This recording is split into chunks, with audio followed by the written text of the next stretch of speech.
When she wakes up in a hotel room, Emily finds a dry body on the bed next to her. However, she doesn't look bothered and instead goes to check her body in the mirror, noticing the knife wound in her abdomen. The knife that caused it is nearby, and Emily just thinks about all the times she had to do this. Afterward, she proceeds to chop the body into pieces and put them in garbage bags to then take them to a barn. All the pieces are burnt down to get rid of the evidence and the ash is buried in a hole.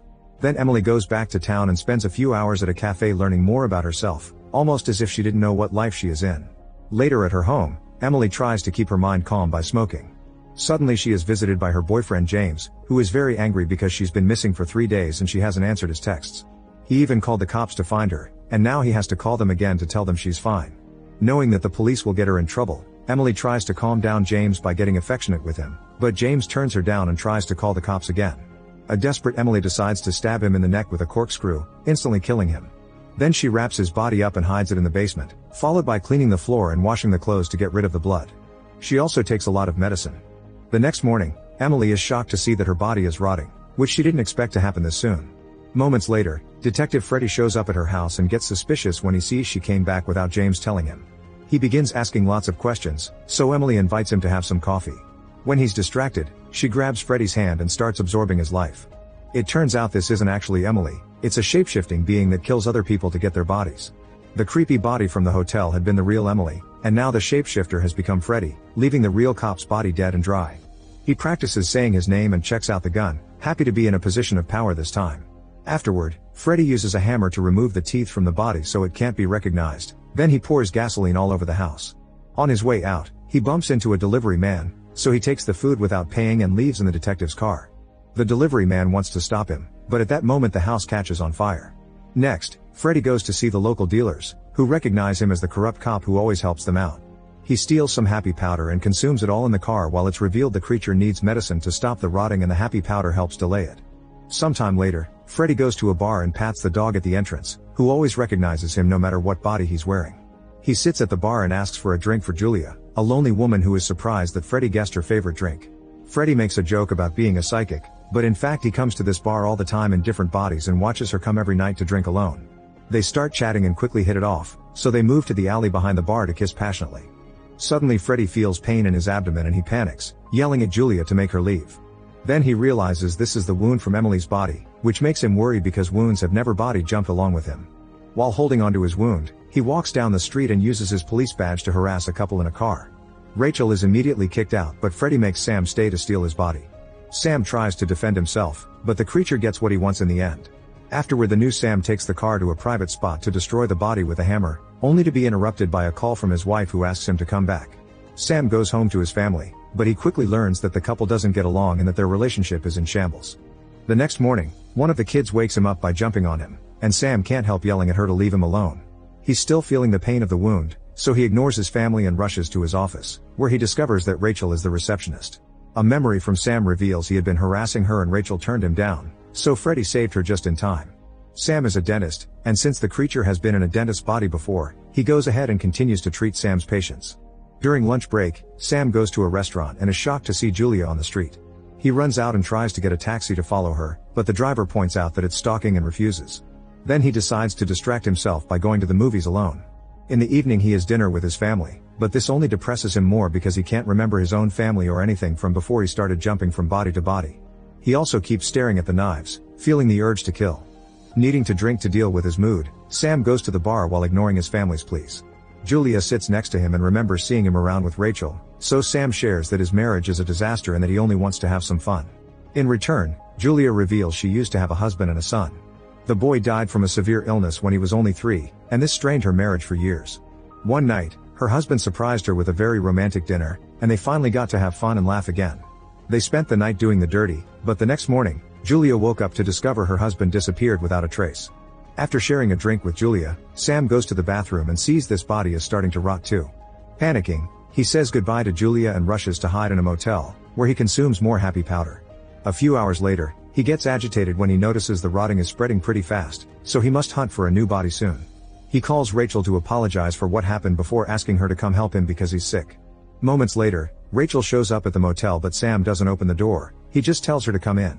Rachel gets wary when she sees the room has no lights on, and she very carefully approaches the bed, only for Sam to grab her and steal her body. For some reason, This time it hurts more than usual. The new Rachel stares at the dry body on the bed and takes more medicine, realizing she has access to lots of it. At that moment she gets a call from her boyfriend and she has to make an excuse for why she left in the middle of the night. In the morning, Rachel takes the chopped body in bags to the barn again to burn it down and hide it. However, this time she is seen by a neighbor, who asks if Rachel knows anything about the barn's owner and points out she always smells something funny in around here. It's implied the creature took the owner's body before and already discarded it.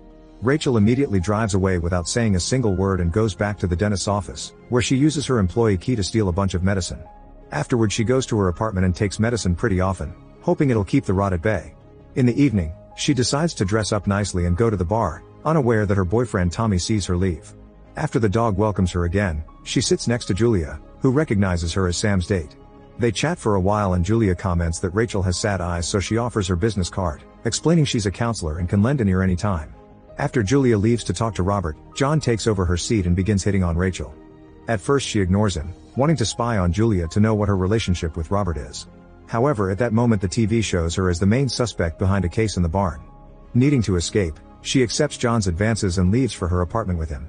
They share some happy powder and John tries getting dirty with her, but when Rachel turns him down, he gets too aggressive and tries to force things.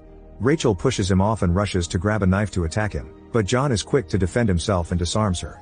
Then Rachel breaks a bottle on his head and tackles him to the ground, so now John can grab the knife. He tries attacking her, only for Rachel to beat him down with a lamp and retrieve the knife.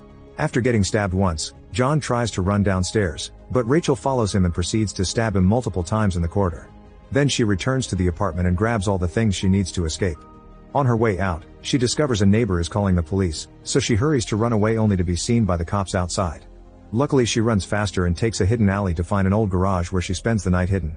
The next morning, she wakes up to find the dog sleeping next to her and her skin already rotting. There are also multiple lost calls from her boyfriend Tommy, who suddenly shows up at the garage because he tracked her phone. He wants to know the meaning behind her portrait on the news, so Rachel hits him with a bat and runs away. Tommy tries following her, but Rachel hides in the back of the truck while feeling the pain in her abdomen again. She needs a new body soon but doesn't want to take Tommy's because the cops will investigate him while looking for her. Thinking he doesn't have much time left, Rachel goes to the address on the business card to find Julia and tell her the truth. However, she finds her meeting with Robert, which makes her very jealous. The rotting on her arm is starting to expel pus, which inspires her to stalk Robert instead of Julia. She follows him to his house and pretends to be the delivery, killing Robert for his body as soon as he opens the door.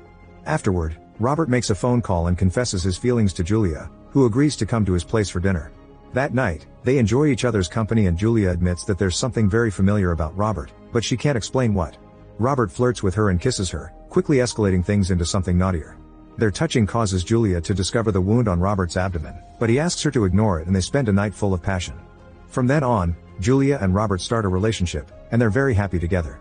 They go on dates, have fun, and get dirty whenever they feel like it. Robert finally has what he wants and doesn't feel the need to search for a new host, although he does go back to take care of the last body and throws it in the river. He also keeps on taking medicine. One morning, Julia sees the news about 6 deaths in town and realizes she's met all those people at the bar. Robert hugs her to comfort her, promising to protect her. That night, Robert sees rotting on his hand and suddenly has pain in the abdomen again, so he finally accepts he must confess the truth. Robert tells Julia they need to talk and shares his earliest memory. When he was a child back in 1954, he killed his mother by accidentally taking over her body. He doesn't know what he is or if there are others like him, but he does remember feeling his mother's pure love in her body. Since then he's been jumping from body to body, but he never felt a love so pure again until the day he took over the body of Julia's husband. That romantic night had actually been prepared by him, and he had hated having to leave her the next morning. Almost every day after that he returned to the bar in different bodies to try to connect with her again. At first Julia doesn't believe him, but when he mentions the details of the romantic night she has a breakdown and takes a taser from her bag. Robert swears he loves her and won't hurt her, however Julia is too scared and tases him down before punching him a couple of times. Desperate to survive, Robert touches her and steals her body. The fact she's killed the woman she loves leaves her devastated and she goes to the bar for a drink, where she thanks the barman for always being there for her. That night, Julia doesn't body jump and lets the rotting take over her body. To her surprise, instead of dying her power creates a nasty cocoon in which she stays all night. In the morning, the creature breaks the cocoon as if it was an animal's birth and rushes to the mirror to see an old man covered in wounds, assuming this must be the real him. He doesn't understand what this means, but he goes to the park to think, and he's soon joined by the dog. Make sure to subscribe and turn on notifications so you can watch more videos like this. Thanks for watching.